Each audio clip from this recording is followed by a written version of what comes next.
Hi friends, welcome to Celine kitchen. இன்றைக்கி நம்ம வந்து திண்டுக்கல் தலப்பாக்கட்டு மட்டன் பிரியாணி எப்படி நம்ம வீட்டிலே மிகவும் சுவையாக எப்படி செய்யலாம்னு சொல்லி பார்க்கலாம் வாங்க.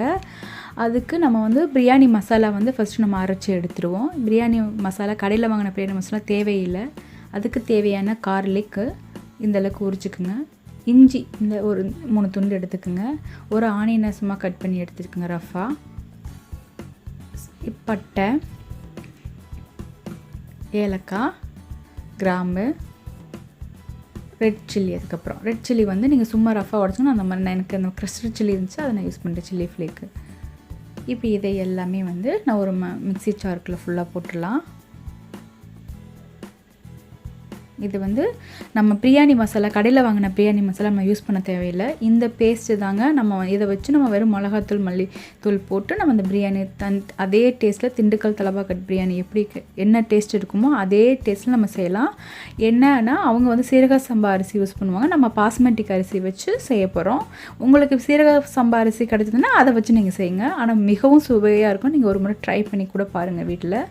இப்போ நம்ம தேவையான அளவுக்கு தண்ணி ஊற்றி நம்ம பேஸ்ட் பண்ணி எடுத்துடலாம். பாருங்கள், நம்ம இப்போ பேஸ்ட் பண்ணியாச்சு. இப்போ நான் 1 கிலோ மட்டனை வந்து நான் கழுவி எடுத்து வச்சுருக்கேன். பாருங்கள், 1 கிலோ மட்டனுக்கு 1 கிலோ அரிசி செய்யுங்க. இல்லை அப்படின்னா 3/4 கிலோ மட்டனுக்கு 1 கிலோ அரிசி போட்டு செய்யுங்க. அப்படி இருந்தால் தான் இந்த டேஸ்ட் கரெக்டாக கிடைக்கும். இப்போ ஒரு டேபிள் ஸ்பூன் மஞ்சள்தூள் போட்டுக்கலாம். தேவையான அளவுக்கு அந்த மட்டனுக்கு தேவையான அளவுக்கு உப்பு போட்டுக்குங்க. கொஞ்சம் எண்ணெய், 1 டேபிள் ஸ்பூன் அளவுக்கு எண்ணெய் ஊற்றிக்குங்க.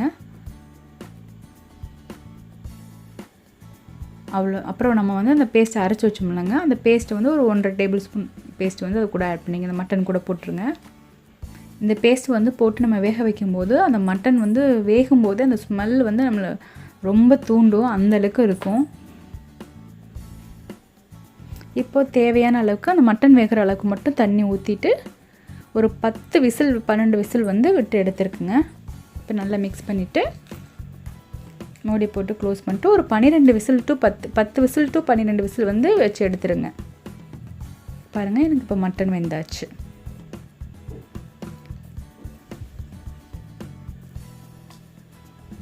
இந்த மாதிரி நல்லா வேக வச்சு எடுத்துகிட்டு இப்போ அதுக்கு தாளிக்கிறதுக்கு தேவையான அந்த நட்சத்திர சோம்பு 2, அடுத்து சோம்பு, நட்சத்திரப்பூ 2, சோம்பு ஒரு 1/2 டீஸ்பூன், பிரியாணி இலை, அடுத்து தக்காளி பியூரி வந்து 1 கப் எடுத்து வச்சுருக்கேன். நீங்கள் தக்காளி ஃப்ரெஷ் தக்காளி ஆனியன் வந்து ஒரு 4 ஆனியன் வந்து நான் ஸ்லைஸ் பண்ணி கட் பண்ணி வச்சுருக்கேன். ஒரு கப் மின்ட் எடுத்துக்கோங்க. உங்களுக்கு மின்ட் நிறைய கிடச்சா நிறைய எடுத்துக்கோங்க. 1 கிலோ பாஸ்மதிக் ரைஸ் வந்து எடுத்து வச்சுருக்கேன். பாருங்கள், நான் இந்த பாஸ்மதிக் ரைஸ் தான் நான் யூஸ் பண்ணுறேன். உங்களுக்கு என்ன பாஸ்மதிக் ரைஸ் பிராண்ட் நல்ல பிராண்ட் என்ன கிடைக்குதோ எடுத்துக்கோங்க. 1 கிலோ மட்டனுக்கு 1 கிலோ ரைஸ் தான் நான் யூஸ் பண்ணுறேன். ஈக்குவலாக நான் யூஸ் பண்ணுறேன். அப்போ டேஸ்ட் ரொம்ப மிகவும் சுவையாக இருக்கும். உங்கள்கிட்ட ஃப்ரெஷ் தக்காளி இருந்துச்சுன்னா அடுத்து வந்து கீ எடுத்துக்குங்க. நெய் வந்து எடுத்துக்குங்க. உங்கள்கிட்ட என்ன நெய் இருக்கோ வீட்டில் செஞ்ச நெய்யாக இருந்தாலும் ஓகே. தக்காளி வந்து பார்த்திங்கன்னா ஃப்ரெஷ் தக்காளி இருந்துச்சுன்னா ஒரு 4-5 தக்காளி கட் பண்ணி எடுத்துக்குங்க. இப்போ வந்து 3 டேபிள் ஸ்பூன் வந்து நம்ம நெய் வந்து ஆட் பண்ணிடலாம்.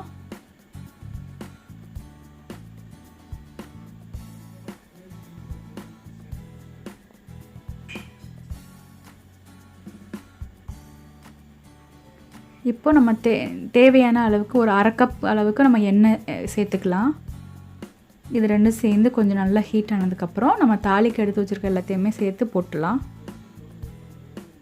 பாருங்கள், நம்ம தாளிக்க வச்சுருக்கிறது எல்லாமே வந்து அதுக்குள்ளே போட்டுடலாம். இதெல்லாம் எண்ணெயில் நல்லா பொரிச்சதுக்கப்புறம்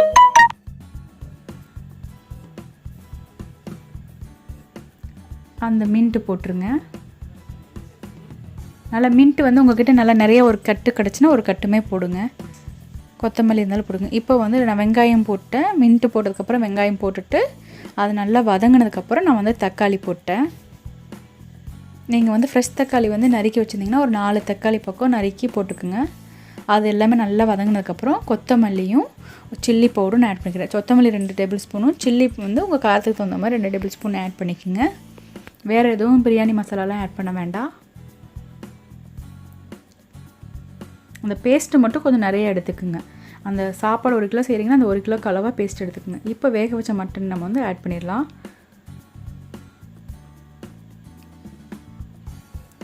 இப்போ கொஞ்சம் இது பண்ணதுக்கப்புறம் நம்ம வந்து அது கொஞ்சம் நல்லா மிக்ஸ் ஆனதுக்கப்புறம் நம்ம அந்த பேஸ்ட்டை அரைச்சி வச்ச பேஸ்ட்டை வந்து இந்த ஸ்டேஜில் நம்ம ஆட் பண்ணிப்போம். இதையும் நல்லா மிக்ஸ் பண்ணி விட்டுருங்க. இது நல்லா மிக்ஸ் பண்ணி விட்டுட்டு அந்த மட்டன் கூட வந்து ஒரு 5 நிமிஷம் 8 நிமிஷம் வந்து அது மட்டன் கூட சேர்ந்து நல்லா அப்சர்வ் பண்ணி வேகிறதுக்கு விடுங்க. இப்போது அந்த சாஸுக்கு தேவையான அளவுக்கு மட்டும் உப்பு சேர்த்துக்குங்க. ஒரு 5 நிமிஷம் வந்து வேக வச்சு எடுத்துக்கோங்க. இப்போ நம்ம வந்து அந்த 1 கிலோ அரிசி வந்து நான் கழுவி எடுத்து வச்சுட்டேன். பாருங்கள், அந்த 1 கிலோ அரிசி வந்து நான் ஒரு பாத்திரத்தில் எனக்கு வந்து 7 கப்பு இருக்கும். அந்த 1 கிலோ அரிசியில் எடுத்து வச்சுருக்கேன். அதுக்கு தேவையான அளவுக்கு வந்து நம்ம தண்ணி ஊற்றிக்கலாம். 1 கப் அரிசிக்கு 2 கப் தண்ணி. நான் வந்து இதில் வந்து 10 கப் தண்ணி ஊற்றிருக்கேன். ஆக்சுவலி 14 தேவைப்படும். நான் 10 கப்பு தான் ஊற்றிருக்கேன். ஏன்னா ஏற்கனவே அந்த பிரியாணியில் வந்து ஒரு 3 கப்பு 4 கப் அளவாக வந்து தண்ணி இருக்கும். ஸோ அதுக்கு தகுந்த மாதிரி பேலன்ஸ் பண்ணி ஊற்றிக்குங்க. இப்போ இந்த ஸ்டேஜில் இந்த தண்ணி ஊற்றுனதுக்கு அரிசிக்கு அந்த ரைஸுக்கு தேவையான அளவுக்கு உப்பு போட்டுருங்க. உப்பு வந்து லைட்டாக கரிக்கிற மாதிரி இருக்கணும். அப்போ தான் அரிசி போட்டு வேகும்போது நம்மளுக்கு சாப்பிட்றதுக்கு கரெக்டான அந்த உப்போட பக்குவம் இருக்கும். இப்போ உங்களுக்கு காரம் பத்தலை அப்படின்னா இந்த ஸ்டேஜில் வந்து மிளகாத்தூள் ஆட் பண்ணிக்கோங்க. இப்போ உப்பு காரம் எல்லாமே கரெக்டாக இருக்குன்னு செக் பண்ணிக்கோங்க. இதை வந்து மூடி வச்சுட்டு நல்லா கொதிக்க விட்டுருங்க. ஒரு 5 மினிட்ஸ் அந்த மாதிரி வந்து நீங்கள் கொதிக்க விட்டுருங்க. அது நல்லா கொதிஞ்சதுக்கப்புறம் நம்ம கழுவி வச்சுருக்க அந்த பாஸ்மதிக் ரைஸை எடுத்து நம்ம வந்து நல்லா எல்லா பக்கமும் தூவி விடுற மாதிரி நல்லா விட்டுடலாம். உள்ளே போட்டுடலாம். சேர்த்துக்குங்க. அந்த டைமில் அந்த அரிசி வந்து இப்படி நம்ம போடும்போது வந்து உடையாது.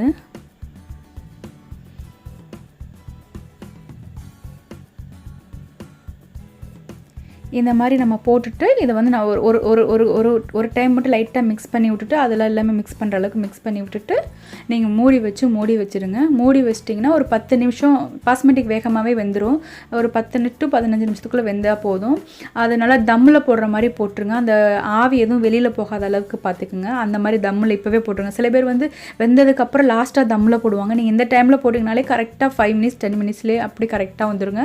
உங்களுக்கு பாஸ்மதி ரைஸும் உடையாது. இந்த ரெசிபி உங்களுக்கு பிடிச்சிருந்துச்சுன்னா லைக் பண்ணுங்கள், ஷேர் பண்ணுங்கள், கமெண்ட் பண்ணுங்கள், என்னோடய சேனலை சப்ஸ்கிரைப் பண்ணுங்கள். தேங்க்யூ ஃபார் வாட்சிங். பாருங்கள், அருமையான பிரியாணி ரெடி ஆச்சு. நீங்கள் ட்ரை பண்ணி பாருங்கள் வீட்டில். தேங்க்யூ ஃபார் வாட்சிங்.